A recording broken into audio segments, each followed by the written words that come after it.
Alright, this may be the start of fairly frequent rants here on YouTube concerning people using their common sense. Child rearing. It's really not that difficult. People have been doing it for a long time. And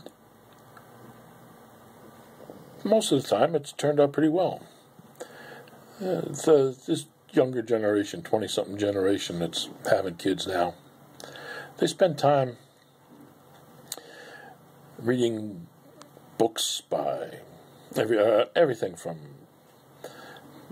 Parenting for Dummies to The Baby Whisperer. Thousands of experts there on what to do and how to do it. When my generation was growing up, they were raised pretty much with only one book. My parents had Dr. Spock.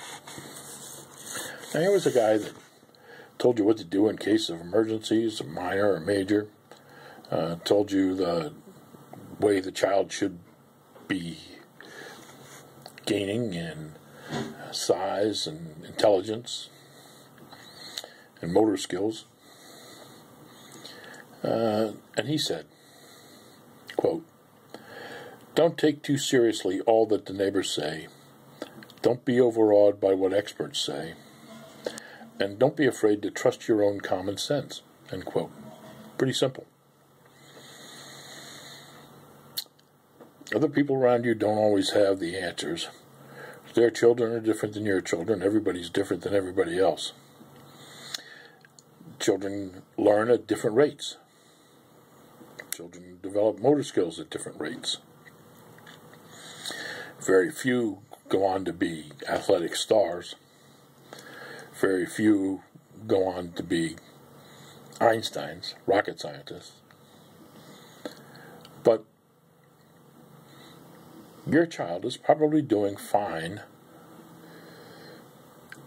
moving at his own rate. I know people work in nursery school, and every year another parent comes in and says, "Oh, my child can read." And we're talking a 3-year-old. And they show us proof, the fact that, there's a book of bedtime stories, and the child can hold the book in his lap, turn page after page, and, quote, read the story, end quote. They're not really reading it. They're repeating what they've heard hundreds of times, as the parents have told them it's the bedtime story at bedtime or whatever. If you think your child can read, hand them the front page of the local paper, have them read an article. If he can actually read the article, then he can read. If not, still get some work to do. Just a little bit of basic information. Children have to learn to read in stages. First, they have to learn to tell the difference between shapes: triangles, squares, circles. Then they have to learn to tell the difference between letters.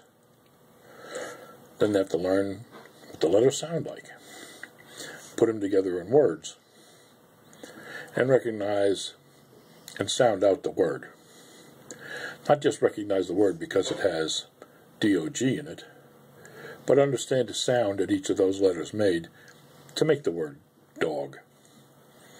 When they've done that, then they can read. So, don't get discouraged if your child isn't as fast as the child next door. There's always somebody that's not learning as fast as your child, and there's always somebody learning faster than your child. That's just the way it always goes. And don't be upset if your child can't hit a baseball well. He'll learn to do okay. He'll probably never be a Major League Baseball player.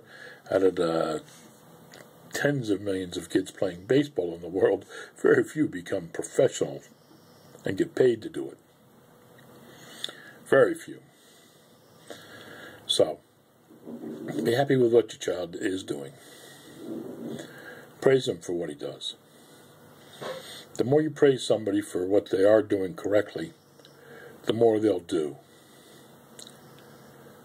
If you punish a child for not doing something correctly, you'll get them to stop that But he'll only be stopping it because he got punished. More importantly, you should teach him the difference between right and wrong. Teach him there are consequences for doing things wrong. Teach him there can be rewards for doing things right. Teach him to treat other people correctly. If he's nice to other kids will probably be nice to him. Don't expect that to work all the time. As my kids were growing up, they had friends that they were fast friends with one day and mortal enemies the next. And then 2 or 3 days later, they're back to being fast friends again. Kids move in and out of social circles. And you can't expect them to always be friendly with everybody all the time. You shouldn't set up play dates. If your son or daughter likes somebody else that they want to go play with, they'll let you know. So, this is first in a series of, let's say, we'll call it, are you using your common sense? And we'll let it go at that. Look forward to seeing you again. Just track me down here and you'll get another dose of using your common sense.